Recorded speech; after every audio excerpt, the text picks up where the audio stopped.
ನಮಸ್ಕಾರ. ಏಷ್ಯಾನೆಟ್ ಸುವರ್ಣ ನ್ಯೂಸ್ನ ವಿಶೇಷ ಕಾರ್ಯಕ್ರಮ ಯಾರಿಗೆ ಕುಜ ಯೋಗಕ್ಕೆ ತಮ್ಮೆಲ್ಲರಿಗೂ ಕೂಡ ಆತ್ಮೀಯವಾದ ಸ್ವಾಗತ. ಧೈರ್ಯ, ಶಕ್ತಿ ಮತ್ತು ಆತ್ಮವಿಶ್ವಾಸದ ಸಂಕೇತ ಯಾವುದಾದ್ರೂ ಗ್ರಹಕ್ಕಿದೆ ಅಂತಂದರೆ ಅದು ಕುಜಗ್ರಹ. ಕುಜಗ್ರಹ ಶನೇಶ್ವರದ ನಂತರದ ಸ್ಥಾನ. ಅಂದರೆ ಶನೇಶ್ವರದ ನಂತರ ಯಾರಾದರೂ ಅತಿಯಾಗಿ ಕಾಟ ಕೊಡ್ತಾರೆ ಅಂತಂದರೆ ಅದು ಕೂಡ ಕುಜಗ್ರಹವೇ. ಈಗ ಕುಜಗ್ರಹಗೆ ವಿಶೇಷ ಬಲ ಬರ್ತಾ ಇದೆ. ನಾಳೆಯಿಂದ ಕುಜಗ್ರಹ ತುಲಾ ರಾಶಿಯಿಂದ ವೃಶ್ಚಿಕ ರಾಶಿಗೆ ಪಥ ಸಂಚಲನವನ್ನು ಮಾಡ್ತಾ ಇದ್ದಾನೆ ಅಂತಂದರೆ ಪ್ರವೇಶವನ್ನು ಮಾಡ್ತಾ ಇರುವಂತಹ ಈ ಸಂದರ್ಭದಲ್ಲಿ ಕುಜನಿಗೆ ವಿಶೇಷವಾದಂತಹ ಬಲ ಹೇಗೆ? ಬಲ ಅಂತಂದರೆ ಯಾವ ರೀತಿಯ ಬಲ?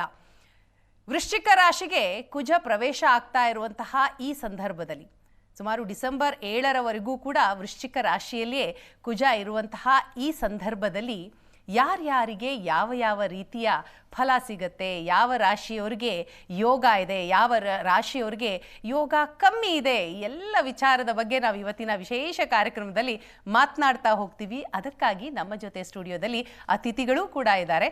ಮೊದಲನೇದಾಗಿ ಜ್ಯೋತಿಷಿಗಳಾದಂತಹ ವೆಂಕಟ ಕೃಷ್ಣಾಚಾರ್ಯ ಅವರಿದ್ದಾರೆ. ವೆಂಕಟ ಕೃಷ್ಣಾಚಾರ್ಯ ಅವರೇ, ಕಾರ್ಯಕ್ರಮಕ್ಕೆ ಸ್ವಾಗತ. ತಮಗೆ ನಮಸ್ಕಾರ. ಹಾಗೆ ಮತ್ತೋರ್ವ ಜ್ಯೋತಿಷಿಗಳಾದಂತಹ ವೇಣುಗೋಪಾಲ್ ಆಚಾರ್ಯ ಅವರಿದ್ದಾರೆ. ಸರ್, ತಮಗೂ ಕಾರ್ಯಕ್ರಮಕ್ಕೆ ಸ್ವಾಗತ. ನಮಸ್ಕಾರ. ವೆಂಕಟ ಕೃಷ್ಣಾಚಾರ್ಯ ಅವರೇ, ನಾನು ಈಗಾಗಲೇ ಹೇಳಿದೆ, ಶನೇಶ್ವರನ ನಂತರ ಅತಿಯಾಗಿ ಯಾರಾದರೂ ಕಾಟ ಕೊಡ್ತಾರೆ ಅಂತಂದರೆ ಅದು ಕುಜ ಅಂತ. ಈಗ ಕುಜ ಸ್ವಕ್ಷೇತ್ರಕ್ಕೆ ಬರ್ತಾ ಇರುವಂತಹ ಹಿನ್ನೆಲೆಯಲ್ಲಿ ನಾಳೆಯಿಂದ ವೃಶ್ಚಿಕ ರಾಶಿಗೆ ಪ್ರವೇಶ ಆಗ್ತಾ ಇರುವಂತಹ ಸಂದರ್ಭದಲ್ಲಿ ಹೇಗಿರುತ್ತೆ ಅನ್ನೋದನ್ನ ನಾವು ತಿಳಿಯೋಣ. ಸಾಮಾನ್ಯವಾಗಿ ಕುಜದೋಷ ಪರಿಹಾರ ಇದ್ರ ಬಗ್ಗೆನೇ ಮಾತನಾಡ್ತಾ ಹೋಗ್ತೀವಿ, ಆದರೆ ಈಗ ಕುಜ ಯೋಗ ಬಂದಿರುವಂಥದ್ದು. ಮೊದಲನೇದಾಗಿ ಕುಜನ ಬಗ್ಗೆ ತಿಳಿಸ್ಕೊಡೋದಾದ್ರೆ, ಆತನ ಗುಣಲಕ್ಷಣಗಳು ಹೇಗಿರುತ್ತೆ ಅನ್ನೋದನ್ನು ತಿಳಿಸ್ಕೊಡೋದಾದ್ರೆ. ಶ್ರೀ ಗುರುಭ್ಯೋ ನಮಃ. ಕೃಷ್ಣಂ ವಂದೇ ಮಂತಪಾಶಧರಂ ದಿವ್ಯಾರ್ಭಕಾಕೃತಿಂ ಶಿಖಾ ಬಂಧತ್ರಯೋಪೇತಂ ಭೈಷ್ಮೀ ಮಧ್ವಕರಾರ್ಚಿತಂ. ಎಲ್ಲ ಸುವರ್ಣವಾಹಿನಿಯ ನನ್ನ ಬಂಧುಗಳಿಗೆ ನಮಸ್ಕಾರವನ್ನು ತಿಳಿಸ್ತಾ, ನಾಳೆಯ ಮಧ್ಯಾಹ್ನದ ನಂತರ ಕಾಲದಲ್ಲಿ ಕುಜನ ಬದಲಾವಣೆ ತಾವು ಆಲ್ರೆಡಿ ಹೇಳಿದ್ವಿ. ಮತ್ತು ಕುಜನ ಬಗ್ಗೆ ಯಾರಿಗೆ ಗೊತ್ತಿಲ್ಲ ಅಂತಿಲ್ಲ, ಎಲ್ಲರಿಗೂ ಕುಜನ ಬಗ್ಗೆ ಕುತೂಹಲವೂ ಇದೆ, ಒಂದರಲ್ಲಿ ಭಯವೂ ಇದೆ. ಯಾಕೆ ಆ ಭಯ ಅಂತ ಹೇಳಿದಾಗ, ಈಗ ಆರ್ಮಿ ಅಥವಾ ಪೊಲೀಸವ್ರು ನೋಡಿದರೆ ಏನೋ ತಪ್ಪು ಮಾಡಿದ ವ್ಯಕ್ತಿಯೂ ಕೂಡ ಸ್ವಲ್ಪ ಹೆದರ್ತಾನೆ, ಸ್ವಲ್ಪ ಹಿಂಜರಿತಾನೆ. ಗಾಡೀಲಿ ಹೋಗುವಾಗ DL ಇರುತ್ತೆ, ಎಲ್ಲ ಇರುತ್ತೆ. ಪೊಲೀಸರಿದಂದ್ರೆ ಸ್ವಲ್ಪ ಸೈಡಲ್ಲಿ ಹೋಗೋಣಪ್ಪ ಅಂತ ಹೇಳ್ತಾನೆ. ಹಾಗೆ ಈ ಕುಜನು ಕೂಡ ಸೈನ್ಯಾಧಿಪತಿಯ ಕಾರಕ. ನೇತಾ ಕುಮಾರೋ ಬುಧ ಅಂತ ಹೇಳಿದ ನೇತ ಎಲ್ಲವನ್ನೂ ಕೂಡ ಸೈನ್ಯವನ್ನು ಮುನ್ನಡೆಸುವಂತಹ ಸೈನ್ಯಾಧಿಪತಿ ಕಾರಕತ್ವ ಇರತಕ್ಕಂತಹ ಗ್ರಹ ಅಂತಂದರೆ ಅದು ಕುಜ. ರಾಜಾನೋ ರವಿಶೀತಗೂ ಕ್ಷಿತಿಸುತಃ ನೇತಾ ಕುಮಾರೋ ಬುಧ. ರಾಜ ರಾಣಿ ಚಂದ್ರ ಮತ್ತು ರವಿ ಆದರೆ ಸೈನ್ಯಾಧಿಪತಿ ಕುಜ ಅಂತ ಹೇಳ್ತಾರೆ. ಅಷ್ಟೇ ಅಲ್ಲದೆ ಕುಜನಿಗೆ ಸತ್ವಕಾರಕತ್ವ. ಇವತ್ತು ನಮ್ಮ ದೇಹದಲ್ಲಿ ಇದ್ದಕ್ಕಿದ್ದ ಹಾಗೆ ಸುಸ್ತಾಗ್ತಾ ಇದೆ ಅಥವಾ ಈ ಹ್ಯುಮಿನಿಟಿ ಕಮ್ಮಿ ಆಗ್ತಾ ಇದೆ ಅಂತಂದರೆ ಕುಜನ ಆರಾಧನೆ ಮಾಡಿ ಎಲ್ಲಿದ್ದೆಲ್ಲ ನಮಗೆ ಹ್ಯುಮಿನಿಟಿ ಎಲ್ಲ ಸಿಕ್ಕಿಬಿಡುತ್ತೆ, ಶಕ್ತಿ ಸಿಗುತ್ತೆ, ಒಳ್ಳೆ ಚೈತನ್ಯ ಸಿಗುತ್ತೆ, ಅದು ಕುಜನಿಂದ. ಅಷ್ಟೇ ಅಲ್ಲದೇನೆ ನಮಗೆ ಇವತ್ತು ಏನು ಬೇಡ, ಭೂಮಿ ಬೇಡ ಅಂತಿಲ್ಲ, ಭೂಮಿ ಬೇಕು, ಹೆಂಡತಿ ಬೇಕು, ಹಣ ಬೇಕು, ಎಲ್ಲವನ್ನೂ ಕೂಡ ಕೊಡುವಂಥವನು ಕುಜ. ಜಾತಕದಲ್ಲಿ ಕುಜನ ಒಂದು ಯೋಗ ಇತ್ತು ಅಂತ ಆದರೆ, ಕುಜನ ಒಂದು ಒಳ್ಳೆಯ ಯೋಗ, ಅದು ರುಚಕ ಯೋಗ ಆಗ್ಬೋದು ಅಥವಾ ಬೇರೆ ಬೇರೆ ಯೋಗಗಳನ್ನು ಹೇಳ್ತಾರೆ, ಅದನ್ನೆಲ್ಲವನ್ನೂ ಕೂಡ ಇತ್ತು ಅಂತ ಆದರೆ ಸಮೃದ್ಧಿಯಾದ ಜೀವನವನ್ನು ನಡೆಸಬಹುದು ಅಂತ ಹೇಳ್ತಾರೆ. ರಕ್ತಶ್ಯಾಮ ಭಾಸ್ಕರ ಗೌರಯಿಂದು ನಾತ್ಯುಚ್ಚಾಂಗ ರಕ್ತ ಗೌರಶ್ಚ ವಕ್ರ ಅಂತ ಪ್ರತಿಯೊಬ್ಬರ ಗ್ರಹರ ಒಂದು ಲಕ್ಷಣಗಳನ್ನು ಹೇಳ್ತಾ ಬರ್ತಾರೆ. ಅದರಲ್ಲಿ ಕುಜನಿಗೆ ಹೇಳುವಾಗ ರಕ್ತಶ್ಯಾಮ ಭಾಸ್ಕರ ಗೌರಯಿಂದು ನಾತ್ಯುಚ್ಚಾಂಗ, ತುಂಬ ಎತ್ತರದ ವ್ಯಕ್ತಿಯೂ ಅಲ್ಲ, ತುಂಬ ಗಿಡ್ಡನೂ ಅಲ್ಲ, ಸಮದಟ್ಟಾಗಿರತಕ್ಕಂಥ ಶರೀರವನ್ನು, ಒಳ್ಳೆಯ ಕಾಂತಿಯುಕ್ತವಾದ ಮೈಕಟ್ಟನ್ನು ಹೊಂದಿರತಕ್ಕಂಥವನು ಕುಜ. ಅವನನ್ನು ನೋಡಿದರೆ ಅವನಿಗೆ ಮನಸ್ಸೋಲದ ವ್ಯಕ್ತಿಯೇ ಇಲ್ಲ.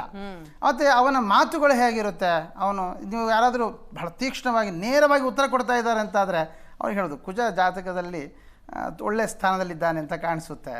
ನಮ್ಮ ಜ್ಯೋತಿಷರ ಭಾಷೆ ಅಂತ ಒಂದು, ಅವರೆಲ್ಲ ಹೇಳುವಾಗ ಇವರಿಗೆ ಕುಜ ಸ್ವಲ್ಪ ಒಳ್ಳೆ ಸ್ಥಾನದಲ್ಲಿದ್ದಾನೆ ಅಂತ ಕಾಣುತ್ತೆ, ನೇರವಾಗಿ ಮಾತಾಡ್ತಾ ಇದ್ದಾರೆ, ಸ್ವಲ್ಪ ಹಿಂದೆ ಮುಂದೆ ಏನು ವಿಚಾರ ಮಾಡಿ ಧೈರ್ಯವಾಗಿ ಮುನ್ನಗ್ಗುತ್ತಾ ಇದ್ದಾರೆ. ನೀವು ಆಗಲೇ ಹೇಳಿದ್ರಿ, ಧೈರ್ಯ, ಸಾಹಸ ಅದೆಲ್ಲವೂ ಹೇಳಿರತಕ್ಕಂಥದ್ದು ಕುಜನಿಗೆ.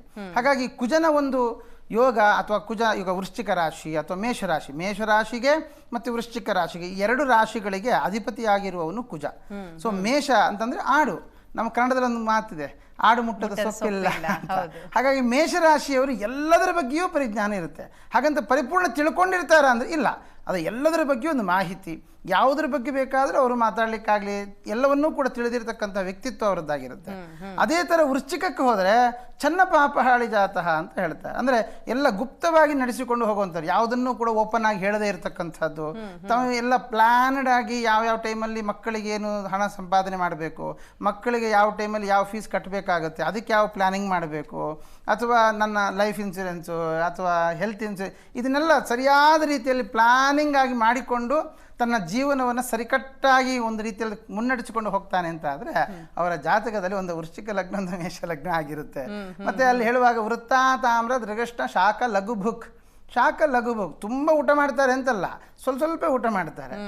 ಕೆಲವರು ಊಟ ಆಗಲ್ಲ, ಒಳ್ಳೆ ಒಂದೇ ಸತಿ ಊಟ, ಒಂದು ದಿವಸಕ್ಕೆ ಒಂದೇ ಹೊತ್ತು ಊಟ, ತುಂಬ ಚೆನ್ನಾಗಿ ಊಟ ಮಾಡ್ತಾರೆ. ಇವಳು ಹಾಗಲ್ಲ, ಸ್ವಲ್ಪ ಊಟ ಮಾಡುವಂತಹ ಲಘುಭುಕ್. ಅದು ಹಾಗೆ ಬೇಗ ಕೋಪ ಬರುತ್ತೆ, ಅಷ್ಟೇ ಬೇಗ ಶಾಂತ ಆಗ್ತಾರೆ. ಹಾಗಾಗಿ ಇಂತಹ ಸ್ವಭಾವ. ಹಾಗಾಗಿ ಇವ್ರ ಹತ್ರ ಸೀದಾ ಕೋಪ ಮಾಡಿಕೊಳ್ಳೋರ ಹತ್ರ ಆದರೂ ಹೇಗಾದರೂ ಜೀವನ ನಡೆಸಬಹುದು. ಆದರೆ ಪದೇ ಕೋಪ ಮಾಡಿಕೊಂಡು ಯಾವಾಗ ಶಾಂತರಾಗ್ತಾರೆ, ಯಾವಾಗ ಕೋಪ ಬರುತ್ತೆ ಅಂತ ತಿಳಿಯಕ್ಕೆ ಆಗದೇ ಇರುವಂಥ ಸ್ವಭಾವ ಅಂತ ಆದಾಗ ಬಹಳ ಜಾಗರೂಕರಾಗಿ ಅವರ ಜೊತೆಯಲ್ಲಿ ನಮ್ಮ ಜೀವನವನ್ನು ನಡೆಸಬೇಕಾಗುತ್ತೆ. ಹಾಗಾಗಿಯೇ ನಮ್ಮ ಜಾತಕದಲ್ಲಿ ನಾವು ವಿವಾಹದ ಇತ್ಯಾದಿಗಳ ನಾವು ಜಾತಕ ಮೇಳಾಮೇಳೆ ನೋಡುವಾಗ ಕುಜದೋಷ ಇರುವಂಥವರಿಗೆ ಕುಜದೋಷ ಇರುವವರೇ ಆಗಬೇಕು. ಯಾಕೆ ಅಂತಂದರೆ ಅವ್ರಿಗೆ ಅವರೇ ಸಾಟಿ ಆಗ್ತಾರೆ, ಬೇರೆಯವರು ಆಗೋಲ್ಲ. ಆದ್ದರಿಂದ ಆ ರೀತಿಯಾಗಿರ್ತಕ್ಕಂಥ ಕುಜನಿಂದಾಗಿ ಎಲ್ಲವನ್ನೂ ಕೂಡ ಭೂಮಿ ಆಗಬಹುದು, ಸಹೋದರರಾಗಬಹುದು, ಅಥವಾ ಜಾತಕವನ್ನು ನೋಡಿ ಕುಜ ಚೆನ್ನಾಗಿ ಸ್ಥಾನದಲ್ಲಿದ್ದ ಅಂತ ಆದರೆ ಅವ್ರಿಗೆ ಹೇಳ್ಬೋದು, ಇಲ್ಲ ಇನ್ನೊಂದು ಮಗು ಆಗುತ್ತೆ. ಯಾಕೆ ಅಂದರೆ ಈ ಮಗುವಿಗೆ ಸಹೋದರ ಬೇಕು. ಅದರಿಂದ ಅಂದರೆ ಈ ಥರದಲ್ಲಿ ಒಂದು ಗ್ರಹನಿಂದಾಗಿ ಅವರ ಇಡೀ ಜೀವನವನ್ನು ನಾವು ಮೇಳಿಸಿಕೊಂಡು ಏನಾಗುತ್ತೆ, ಅವರ ದಶಾಕಾಲ, ಭುಕ್ತಿಕಾಲ ಇತ್ಯಾದಿಗಳನ್ನ ನಾವೆಲ್ಲ ಗಮನಿಸಿಕೊಂಡು ಅವರಿಗೆ ಒಳ್ಳೆಯ ಫಲಾಫಲಗಳನ್ನು ಹೇಳ್ಬೋದು. ಇನ್ನೊಂದು ವೀಕ್ಷಕರಿಗೆ ನಾನು ಇನ್ನೊಂದು ಹೇಳುವ ಅಂತಂದರೆ, ಕುಜ ಅಂತ ಹೇಳಿದ ಕೂಡಲೇ, ಕುಜದೋಷ ಇದೆ ಅಂತ ಹೇಳಿದ ಕೂಡಲೇ ಭಯಪಡಬೇಕಾದ ಅಗತ್ಯ ಇಲ್ಲ.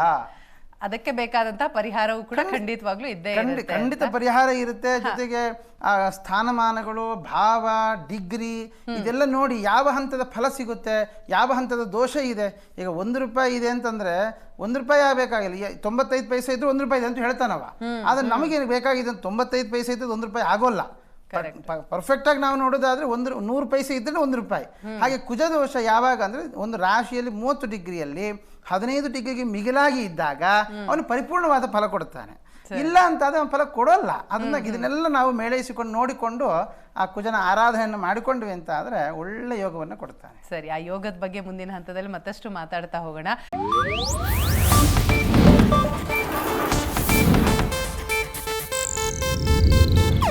ಇದು ಏಷ್ಯಾನೆಟ್ ನ್ಯೂಸ್ ನೆಟ್ವರ್ಕ್ ಪ್ರಸ್ತುತಿ.